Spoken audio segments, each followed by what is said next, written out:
أشرقت نفسي بنور من فؤادي. السلام علیکم ورحمۃ اللہ وبرکاتہ۔ ریڈیو HRDF میں آپ کا استقبال ہے۔ کیا آپ اس واحد ہندوستانی کو جانتے ہیں جس نے چاند پر اپنی جگہ خرید لی ہو؟ چاند پر رہنے والا سیاف مسکوی نامی اس جگہ کو دیکھنے کے لیے اس کے پاس 55 لاکھ روپے قیمت کا ایک ٹیلی اسکوپ تھا۔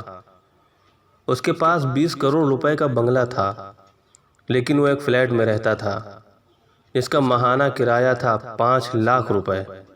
ایک فلم میں اداکاری کا معاوضہ 5 سے 7 کروڑ روپے تک لیتا تھا۔ سفر کے لیے اس کے پاس بہت ساری لگژری گاڑیاں تھیں۔ اس طرح ایک فلم اسٹار جو عیش و عشرت کی ایسی زندگی گزار رہا تھا جس کے بارے میں لوگ خواب تک نہیں دیکھ سکتے تھے، لیکن اسی شخص نے اپنے ہی رہائش گاہ میں خودکشی کر لی۔ اس کی موت کی تفتیش ابھی بھی جاری ہے، لیکن اس کی موت کے بارے میں ایک نیوز پیپر میں اس طرح خبر چھپی تھی کہ اس نے ایسا کچھ کھو دیا ہے جسے وہ کروڑوں روپے دے کر بھی حاصل نہیں کر سکتا تھا، اور یہی اس کی موت کا سبب تھا۔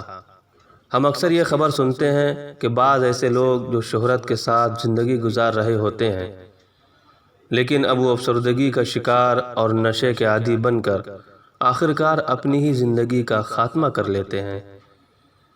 لیکن ہمارے ارد گرد بہت سے ایسے لوگ ہیں جو خود کی روزی روٹی کے لیے جد و جہد کر رہے ہیں، اور ہم ایسے لوگوں کے گھیرے میں رہتے ہیں جو مسکراہٹ اور خوش و خرم زندگی بسر کرتے ہیں۔ ہر انسان چین اور خوشی کے متمنی ہوتے ہیں، لیکن بیشتر لوگوں کے پاس سب کچھ ہونے کے باوجود ذہنی سکون نہیں ہوتا ہے۔ برکت اور سکون وسائل کی کثرت میں نہیں بلکہ دماغ کی بھرپوریت میں ہے۔ نبی صلی اللہ علیہ وسلم کا فرمان اسی کی طرف اشارہ کر رہا ہے۔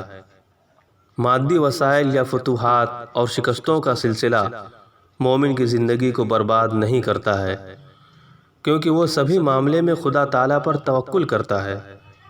رسول اللہ صلی اللہ علیہ وسلم نے فرمایا، مومن کی بات حیرت انگیز ہے کہ ہر چیز اس کے لیے خیر ہی خیر ہے۔ مومن کے سوا ایسا کسی کے لیے ممکن نہیں ہے۔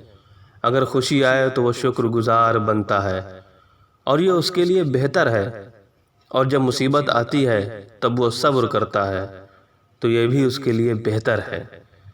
زندگی میں رضا الہی کو اپنا مقصد بنائیں، تب آپ کو اطمینان بخش زندگی نصیب ہوگی۔